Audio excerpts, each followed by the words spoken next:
तर पनवेलमध्येही निवडणुकीच्या तोंडावर कॅश कांड पाहायला मिळालं।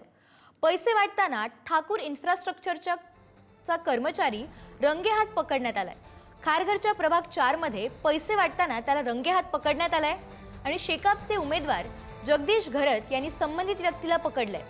पैसे वाटणाऱ्या व्यक्तीकडे मतदारांच्या याद्या देखील सापडल्यात। शेकापच्या आरोपांनंतर तत्काळ निवडणूक आयोगाचं पथक हे घटनास्थळी दाखल झालं। कुठून कोणी दिले, कसे दिले बघितलं गेलं पाहिजे।